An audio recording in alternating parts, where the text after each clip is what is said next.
কামারহাটি, আরিয়াদহ এই অঞ্চলটা, ব্যারাকপুর বেল্টেও, নিমতাতেও গুলি চলেছে। আমি বলছি এক সালিশি সভার মতন করে কি করা যায় সভ্য সমাজে আজকের দিনে ওইভাবে গণপিটুনি? এবং জয়ন্ত সিংয়ের নাম আজকেও সাংবাদিকদের ধাক্কা মেরে সরিয়ে দিয়েছেন। প্রশ্ন করতে গিয়েছিলাম আমরা, এই ছবি বাংলার দেশের ক্ষেত্রে কী রকম বার্তা যাচ্ছে? সারা দেশ তো দেখছে, সারা বিশ্ব দেখছে। দেখুন, দীর্ঘদিন ধরে আমরা ভারতীয় জনতা পার্টির পক্ষ থেকে বারবার বলে আসছি যে পশ্চিমবঙ্গে গণতন্ত্র বিপন্ন, গণতান্ত্রিক পরিবেশ নেই এবং এখানে আইনের শাসন চলে না, শাসকের আইন চলে। এটা বারবার করে বলার পরে আজকে মানুষ দেখতে পাচ্ছে যে গণতান্ত্রিক ব্যবস্থায় পুলিশ এবং গণতন্ত্রের চতুর্থ স্তম্ভ এই আপনাদের মিডিয়া বা সংবাদ মাধ্যম, তাদের পর্যন্ত লাঞ্ছিত হচ্ছে। আমি ভিডিওটা দেখলাম, যখন ওকে পুলিশ কর্ডন করে নিয়ে যাচ্ছে, সংবাদ মাধ্যম স্বাভাবিকভাবেই তাদের প্রশ্ন করে।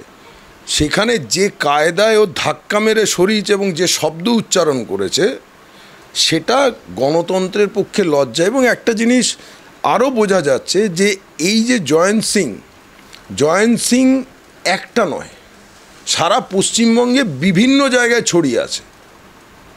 আমি জয়ন্ত সিংকে দোষ দিই না। জয়ন্ত সিংরা এখানে যখন জন্মায় তখন আপনার আমার মতো একটা সাধারণ মানুষ হিসেবেই জন্মায়, কিন্তু এদেরকে জয়ন্ত সিং, ক্রিমিনাল জয়ন্ত সিং বানায় রাজনৈতিক নেতারা। এদের পেছনে কারা আছে তাদের ফাইন্ড আউট করুক। বারবার করে প্রশাসন দেখতে পাচ্ছে, বিভিন্ন ভিডিও দেখতে পাচ্ছে, কারা এদেরকে ক্রিমিনাল বানাচ্ছে, তাদেরকে তুলে কেন আনছে না পুলিশ? এই জায়গায় কেন ইনঅ্যাক্টিভ? জয়ন্তকে তো আজকে একটা সাধারণ ছেলেকে তৈরি করা হয়েছে জায়েন্ট বলে। সেই জায়েন্ট বলে যাকে তৈরি করা হয়েছে, সেই ছেলেটা নিশ্চয়ই ক্রিমিনাল মানে ক্রাইম করতো না। গতকালকে প্রাক্তন যিনি মুখ্য সচিব এবং স্বরাষ্ট্র সচিব ছিলেন, 2020 সালেও স্বরাষ্ট্র সচিব ছিলেন, তিনি একটা সাংবাদিক সম্মেলন করে গতকাল বলছেন যে ওখানে যে ইনসিডেন্টটা হয়েছে 2021 সালে এবং সেখানে ওটা ছেলে না মেয়ে এইটা ডিটেক্ট করতে বলছেন।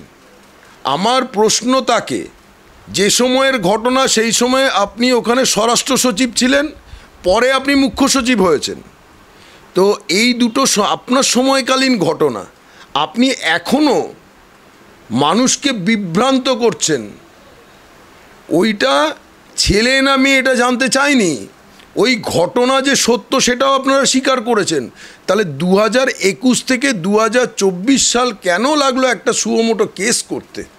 সেদিন যদি এই ঘটনা অভিযোগ দায়ের করে তাকে যদি সেই সময় সংশোধন করার চেষ্টা হতো, আজকে জয়ন্ত সিং এই জায়গায় পৌঁছতো না। না, এখানে তো আরও একটা প্রশ্ন থেকে যাচ্ছে। সাংসদ সৌগত রায়, তিনিও ফোনের হুমকি পেলেন এবং বললেন আর বরদাস্ত করা হবে না। মদন মিত্র, কামারহাটির বিধায়ক, তিনি বলছেন আমার তো গুলি লাগতে পারে, আমাকে অন্যত্র চলে যেতে হতে পারে। তাহলে আপনি বলছেন জয়ন্ত সিং একদিনে তৈরি হয়নি, তৈরি করা হয়েছে, কিন্তু তৈরি করার সময় কি তারা দেখলেন না? এই যে সৌগত রায় দীর্ঘদিনের এমপি, এখানে মদন মিত্র, এখন বলছেন তারাই সংকটে, সাধারণ মানুষ কোথায় যাবে? ব্যাপারটা দেখুন, এটা ন্যাকামি বোঝেন? এটা ন্যাকামি করছে। সাংসদ তার সম্প্রতি নির্বাচন গেছে, বিভিন্ন সংবাদ মাধ্যমে আমরা ছবি দেখেছি যে সাংসদের পাশে দাঁড়িয়ে জয়ন্ত সিং, সাংসদ এলাকার যিনি বিধায়ক, তার সঙ্গে বিভিন্ন ছবি এসছে। এগুলো নিশ্চয়ই আমরা ক্রিয়েট করে দিইনি, তার ফেসবুক প্রোফাইলে দেখা যাচ্ছে, সেই ছবি সংবাদ মাধ্যমে এসছে। তারপরে মুখ্যমন্ত্রী যেদিন কামারহাটিতে হেঁটেছেন, ওনার পাশে কামারহাটি বিধায়কের যিনি জনসংযোগ আধিকারিক শুভরূপ মিত্র এবং তার পাশে জয়ন্ত সিংকে দেখা গেছে মুখ্যমন্ত্রীর পাশাপাশি হাঁটতে। তৃণমূল কংগ্রেস জানে না? আজকে বলছে আমি গুলি খেতে পারি, সিম্প্যাথি আদায় করতে চাইছে তারা। মানুষ বোঝে।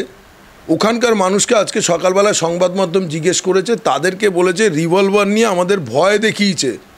আপনি বলুন, আনঅথরাইজড আর্মস একটা ছেলের কাছে রয়েছে এবং ছবিতেও দেখা যাচ্ছে সেই ছেলেটা কতগুলো আর্মস নিয়ে বসে ছবি পোস্ট করছে, পুলিশ দেখছে।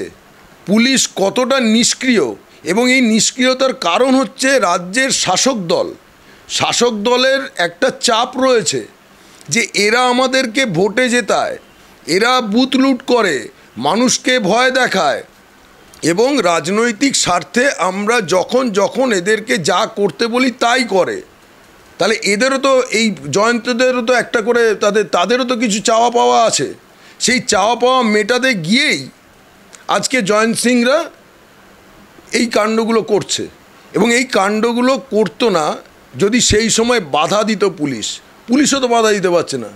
পুলিশ তো দলদাসের থেকে বলবো, পুলিশ তার উর্দিটা ছেড়ে, সব পুলিশের কথা বলছি না, কিছু পুলিশ কর্মচারী আছে যারা তৃণমূলের দালালি করছে না, ডাইরেক্ট উর্দিটা ছেড়ে গিয়ে তৃণমূল কংগ্রেসের পতাকাটা ধরে তৃণমূল ভবনে বসুক বা যে কোনো পার্টি অফিসে বসুক, থানাগুলো পার্টি অফিস হয়ে যাচ্ছে। মানুষ তো সত্যি কোথায় যাবে, এই নিয়েই তো আমরা আন্দোলন করি, এই নিয়েই তো বারবার আমরা বলছি। আমার এই আড়িয়াদহতে একটা প্রশ্ন রয়ে গেল, এই কামারহাটিতে বিজেপি সংক্রান্ত একটা প্রশ্ন রয়ে গেল, জিজ্ঞাসা করছি কেবলমাত্র এই কারণে, এই জয়ন্ত সিং দিনের পর দিন এগুলো করতো, একটা সংবাদ মাধ্যমে ভিডিও এলো, ছবি এলো, তারপরে কিন্তু এই ঘটনাগুলো শোরগোল পড়লো। আর যে বিরোধীদেরও তো কোনো দায় থাকে, সাধারণ মানুষের ওপর দিনের পর দিন এগুলো হচ্ছে, আন্দোলন গড়ে তুলছে না কেন বিজেপি? দেখুন, এই যে রাজনৈতিক চাপ, ওখানকার যারা সাধারণ মানুষ ভয় সন্ত্রস্ত, ভীত সন্ত্রস্ত। আজকে ওকে অ্যারেস্ট করবার পর সেখানকার মহিলারা মুখ দেখাচ্ছে না সংবাদ মাধ্যমের সামনে, কিন্তু তারা অভিযোগ করছে কেন? পুলিশ যেহেতু ওদেরকে অ্যারেস্ট করেছে, মানুষ একটু সাহস পেয়ে সংবাদ মাধ্যমের সামনে মুখ খুলছে, বলছে আমি বাড়ি থেকে ফিরছি, অশ্রাব্য ভাষায় গালাগালি। আজকে আমি ইয়েতে দেখলাম 24 ঘন্টায়, যে বলছে বাড়ি থেকে বেরোলে অশ্রাব্য ভাষায় গালাগালি, রিভলভার উঁচিয়ে ভয় দেখানো হচ্ছে। ওখানকার যে বাড়িটাও করেছে, পুকুরের জায়গা বুঝিয়ে দিয়ে বাড়ি করেছে, প্রাসাদপ্রম বাড়ি। এখানে আমি শুনলাম যে চেয়ারম্যান জানেই না এই বাড়িটা হয়েছে এবং তার বিল্ডিং স্যাংশন প্ল্যান নেই। এই ঘটনা ঘটে যাচ্ছে কাদের প্রচ্ছন্ন মদতে হচ্ছে? শাসক দলের হচ্ছে, তৃণমূল কংগ্রেসের হচ্ছে। আমি তো এই জয়ন্ত সিংয়ের কথা কখনো শুনিনি, আমি তো এই কামারহাটিতে দীর্ঘদিন বাস করছি, আমি জয়ন্ত সিংয়ের নাম শুনিনি আমি কোনো দিন। প্রিয়ান সিং বলে একজন ছিল, সে ফুটবলার, আমি তার নাম শুনেছি। কলকাতা মাঠের সাথে আমার দীর্ঘদিনের যোগাযোগ, আমি নিজে একজন ফুটবলার ছিলাম। অ্যাকচুয়ালি প্রিয়ান সিংয়ের নামটা আমি শুনেছিলাম, তো জয়ন্ত সিংয়ের নাম আমি কোনোদিন শুনিনি। সে যে একটা রাজনৈতিক লোক বলে আমরা কেউ জানি না। এই যে পরিচয়টা হয়েছে, এটা তো প্রত্যক্ষ মদত তৃণমূল কংগ্রেসের রয়েছে এবং তৃণমূল কংগ্রেসের মদত রয়েছে বলে ওখানকার এবছর যখন লোকসভা নির্বাচন 16 নম্বর ওয়ার্ড রামকৃষ্ণ পল্লী, আমি রাউন্ডে ছিলাম, এখানে আমাকে ফোন করে বলছে দাদা এখানে আসুন, এখানে আমাদের মেরে তুলে দিচ্ছে। আমি বললাম কেন? আমি সঙ্গে সঙ্গে গাড়ি নিয়ে পৌঁছোই সেখানে। বললো 2021-এর পর যা হয়েছিল তাই করে দেবো। অর্থাৎ এদেরকে তো ভোটের কাজে ব্যবহার করা হচ্ছে, আর এই ব্যবহারটা করতে গিয়ে এদের হাতে পুরো প্রশাসনটাকে ছেড়ে দেওয়া হচ্ছে। প্রশাসনের কোনো কাজ নেই, প্রশাসনিক কাজ দেখে কিন্তু এই জয়ন্ত সিংরা। জয়ন্ত সিং একটা ইন্ডিভিজুয়াল নয়, এটা একটা ক্যারেক্টার। প্রত্যেক জায়গায় জয়ন্ত সিংয়ের মতো লোকের আছে। আপনি বরানগরে যান, ওখানেও পাবেন। আপনি পানিহাটিতে যান, এখানেও পাবেন। আমি নাম বললে তো সব নাম আমিই বলে দেবো। প্রশাসন কী করতে রয়েছে, প্রশাসনিক প্রধান যিনি থেকে বলছেন এটা বিজেপি করছে, এটা বিজেপিকরণ করবার চেষ্টা হচ্ছে। গতকালকেও যখন হাইকোর্ট একটা রায় দিল, হ্যাঁ, অমৃতা সিনহা, তারপরেই উনি বম্বে চলে গেলেন। বম্বে যাওয়ার আগে ওই ইয়েতে দাঁড়িয়ে, এয়ারপোর্টে দাঁড়িয়ে উনি প্রেস মিট করে বললেন জয়ন্ত এখন অর্জুন সিংয়ের লোক। ওখানকার সাংসদ ছিল অর্জুন সিং, উনি জানেন না যে এখানকার সাংসদ কে ছিলেন? 2009 থেকে কে সাংসদ আছেন উনি জানেন না।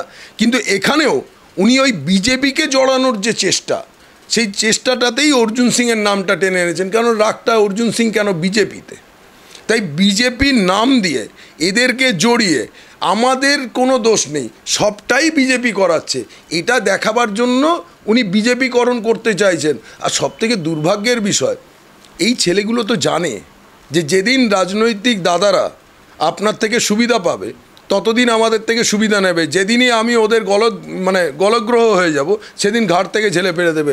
আজকে এই ছেলেগুলোকে দেখে তো আমার নিজের খারাপ লাগছে যে কাদের সঙ্গে ভাই চলেছিস। এলাকার বিধায়কের সঙ্গে যা ছবি দেখা গেছে, সাংসদের সাথে ছবি দেখা গেছে, রাজ্যের প্রশাসনিক প্রধানের সাথে ছবি দেখা গেছে, এই ছবিগুলো রাজ্যে এখানে পুরো প্রধানের সাথে ছবি দেখা গেছে, গোলাপের মালা পরানো, মিষ্টিমুখ করানো বা কেক খাওয়ানো, যে কাউন্সিলরদের কেক খাওয়ানো, যে ঘনিষ্ঠতার পর্যায়ে সেই ছবিগুলো আছে, সেই ছবিগুলো দেখার পর মনে হয় যে এদের সাথে ঘনিষ্ঠতা নেই। মানুষ সব বোঝে। আজকে পালিয়ে যাওয়ার জন্য বলছে যে আমি ঘনিষ্ঠভাবে চিনি কিন্তু আমার সাথে ঘনিষ্ঠতা নেই। তো এই কারণেই তো মানুষ ভয় পাচ্ছে যে রাজনৈতিক দাদাদের হাত রয়েছে মাথার ওপরে, আমরা কিছু করতে গেলে আমরা কিছু করতে পারবো না। একদমই তাই। আমি মানস মুখার্জির প্রসঙ্গে আসবো। মানস মুখার্জির কাছে আমরা গিয়েছিলাম, ঠিক এই টপিকের উপরে একদম আলোচনা ছিল। তিনি বলছেন আগে তো এরকম ছবি ছিল না কামারহাটিতে, কামারহাটির ছবি পরিবর্তন করেছে তৃণমূল, এ লজ্জাজনক। কামারহাটির ছবি ঠিক আগে একদম 7-8 বছর 10 বছর পিছিয়ে গেলে কেমন ছিল? কামারহাটি 10 বছর আগে মানস মুখার্জিরা ছিলেন না। আমি কামারহাটির দীর্ঘদিনের বাসিন্দা, কে বলেছে ছিল না এটা? কে বলেছে ছিল না এটা?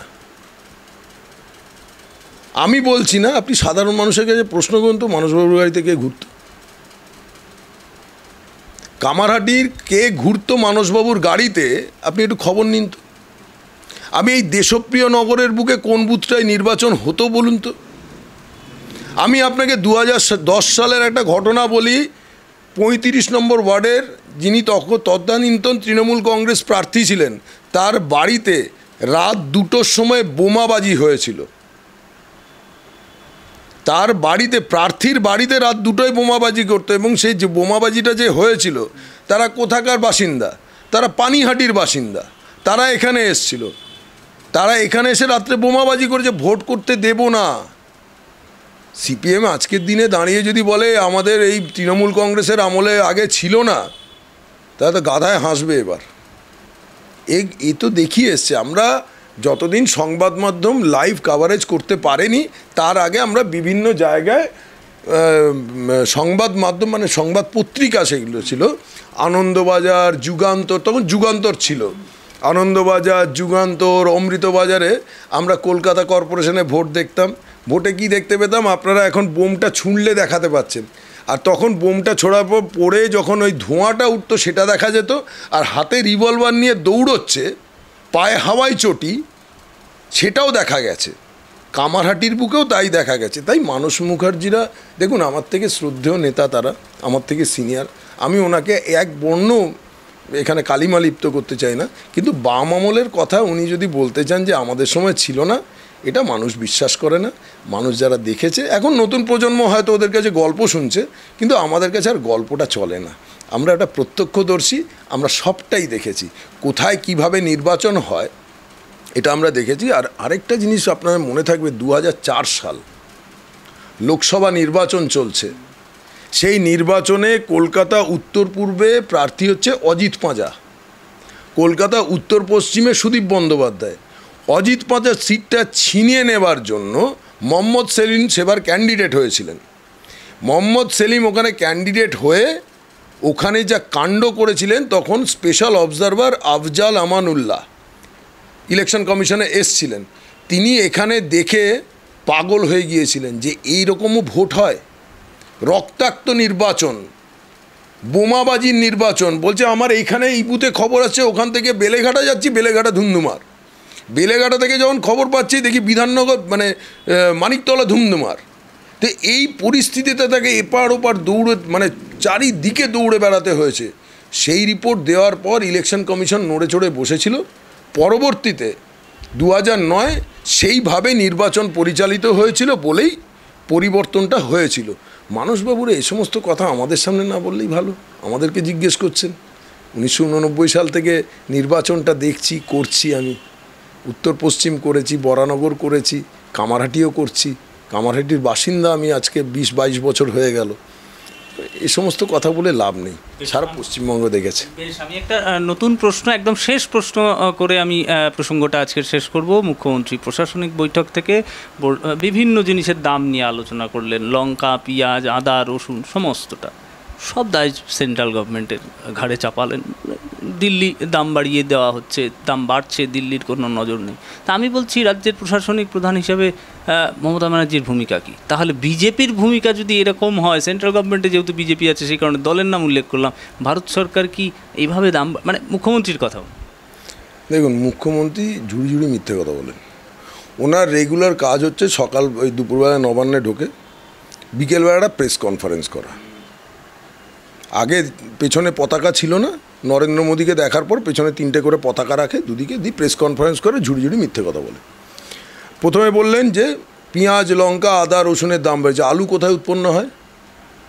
এখান থেকে আপনি 22 কিলোমিটার চলে যান, 22 কিলোমিটার পর থেকে আলু উৎপাদন হয়। ডানকুনি ক্রস করলেই দেখবেন না আলু উৎপাদন হচ্ছে। এই আলু আজকে বাজারে দাম 35 থেকে 40 টাকা। জ্যোতি আলুর দাম 35 টাকা, আর চন্দ্রমুখীর দাম হচ্ছে 40 টাকা। মানুষ বলতো গরিব মানুষ আলু সেদ্ধ ডাল ভাত খেয়ে থাকবো, সেই পর্যায়ে চলে গেছে। আজকে পেঁয়াজ 50 টাকা। এরপরে যা উৎপন্ন হচ্ছে এখানে, যে সমস্ত আনাজ উৎপন্ন হচ্ছে কোনোটাই 80 থেকে 100 টাকার নিচে নয়। তাহলে সাধারণ মানুষ খাবে কে? উনি একসময় বলেছেন এখানে টাস্ক ফোর্স গঠন করেছে। কোথায় সেই টাস্ক ফোর্স? নেই। এবং যেটুকু আমরা খবর পাই বিভিন্ন জায়গা থেকে, যে চাষিরা দাম পায় না, বাজারে প্রচুর আগুন দাম। এই মধ্যস্বত্বভোগী কারা? আপনি যান একটা যে কোনো কোল্ড স্টোরেজে, আপনি বন্ড কিনে থাকলে সেই বন্ড বেচার অধিকার আপনার নেই। সেই বন্ডটাকে বেচতে গেলে ওখানকার তৃণমূল নেতা বা তৃণমূলের যারা বসে আছে তাদের হাতে দিতে হবে। এই মধ্যস্বত্বভোগীরা আজকে কোনো কাজ না করে লক্ষ লক্ষ কোটি কোটি টাকা কি করে হচ্ছে? মুখ্যমন্ত্রী জানেন না? সবটাই জানেন। যে 75% ওখানে পৌঁছে দেয় না সে জেলে ঢোকে, আর যে 75 পৌঁছে দেয় তার জন্য সব ছাড়। নাম্বার 1। নাম্বার 2, মুখ্যমন্ত্রী প্রশাসনিক বৈঠক করলেন। আমি আবার সেই ক্রাইমের জায়গায় আসছি। উনি নিজের যে মন্ত্রিসভা, সেই মন্ত্রিসভার এক মন্ত্রীকে বলছেন, নাম করে বলেছেন, বিধাননগরে ওই তো সুজিত আছে, কোট আনকোট, ওই তো করছে। একজন প্রশাসনিক প্রধান প্রশাসনিক বৈঠক করছেন যেখানে রাজ্যের ডিজি আছে, ডাইরেক্টর জেনারেল অফ পুলিশ বসে রয়েছে, উনি অভিযোগ করছেন, কিন্তু কোথাও সুমোটো মামলা হলো না। কোথাও মুখ্যমন্ত্রীর অভিযোগের পরিপ্রেক্ষিতে মন্ত্রীর বিরুদ্ধে কোনো রকম কোনো কমপ্লেন লজ হলো না। উনি কি বোঝাতে চাইছেন সাধারণ মানুষকে? আমি খুব সুজিতকে খুব বললাম, হয়ে গেল, কাজ শেষ। অ্যাকশান হলো না তো, মানুষ দেখতে পাচ্ছে। এরপর আরেকটা কি কথা বললেন আপনি? আমি দাম নিয়ে বলছি। দাম নিয়ে, পেট্রোলের দাম এই যে 1 টাকা বাড়ালেন, নরেন্দ্র মোদী বাড়িয়েছে নাকি? 103 টাকার পেট্রোল 104 টাকা কত পয়সা করে বিক্রি হচ্ছে, নরেন্দ্র মোদী বাড়িয়েছে? উনি বাড়িয়েছেন, শেষ বাড়িয়েছেন উনি। উনি কেন বাড়ালেন? তৃণমূল মুখপাত্র অন্য কথা বলছে, জিএসটি লাগু করার কথা বলছে। জিএসটি লাগু, ওরাই তো জিএসটির বিরোধিতা করেছে। পেট্রোল ডিজেলের বিরুদ্ধে কারা বলেছিল জিএসটিতে আনা যাবে না? যখন জিএসটি কাউন্সিলের মিটিং হয়, জিএসটি তখন কাউন্সিলের চেয়ারম্যান ছিলেন আমাদের অরুণ জেটলি, এবং এখানে ছিলেন অমিত মিত্র। পেট্রোল ডিজেল থেকে যেহেতু রাজ্য সরকারের আয় হয় এবং সেখান থেকে সরকারি কর্মচারীদের মাইনে হয়, ওই জন্য এই রাজ্য সরকার বিরোধিতা করেছিল। এ তো বলে না, মিথ্যে কথা বলে। অমিত মিত্র নিজে বিরোধিতা করেছিল, পেট্রোল ডিজেলকে জিএসটির আওতাভুক্ত করা যাবে না। তার পরিপ্রেক্ষিতে সেটা আসেনি, কারণ ভারতবর্ষের সংবিধানে অন্তর্ভুক্ত জিএসটি, কনস্টিটিউশনাল অ্যামেন্ডমেন্ট করে জিএসটি করা হয়েছে। সেখানে যে সমস্ত কমোডিটিগুলো আছে এই দুটোকে বাইরে রাখা হয়েছিল এই রাজ্য সরকারের জন্য। ওরা বসে বসে মিথ্যে কথা বলবে আর মানবে? অ্যাকচুয়ালি তৃণমূল কংগ্রেসটা অশিক্ষিতদের দল হয়ে গেছে, অর্ধশিক্ষিতদের দল হয়ে গেছে। যারা তৃণমূল আগে করতো 2011 সালের আগে, তাদের মধ্যে পেটে বিদ্যে ছিল। টঙ্কজদা ছিলেন, পঙ্কজ ব্যানার্জি থেকে শুরু করে যথেষ্ট শিক্ষিত লোক ছিলেন। আজকে নিচের দিকে তাকিয়ে দেখুন, এই কোথাও জেসিপিকে দেখবেন, কোথাও একে দেখবেন, বিভিন্ন জায়গায় বিভিন্ন ক্রিমিনালদের দেখতে পাবেন। এদের হাতে দল চলছে। ওরা জিএসটির কী বোঝে? জিএসটি বুঝবে? এখানে আপনি কাউন্সিলরদের জিজ্ঞেস করুন না। এখানে আমি আপনাকে দায়িত্ব নিয়ে বলছি, কামারহাটির 35টা কাউন্সিলরের মধ্যে যদি অর্ধেক কাউন্সিলর বলে দেয় আমি গোপটা কামিয়ে ফেলবো। What is GST? জিএসটি নিয়ে বলতে পারবে না। এখানে এক শিক্ষক কাউন্সিলর আছেন, তিনি আগে অনেক রত্ন পেয়েছেন, তো সে জিএসটি সম্বন্ধে বলতে গিয়ে এমন বলেছিল কালীতলায়, মানুষ হেসেছিল। জিএসটি নিয়ে বলার মতো মানে আগে পড়াশোনা করুক, জানুক জিএসটি কাকে বলে। অর্ধেক কাউন্সিলর বোঝে না, রিসিপ্ট বানান লিখতে পারে না তারা। আমার কথা বিশ্বাস না হলে চলে যান এসডিওর কাছে। 2013 সালে বোর্ড গঠন হওয়ার পরে এই কাউন্সিলররা, তখন সিআইসি হয়েছিল, চেয়ারম্যান ইন কাউন্সিল।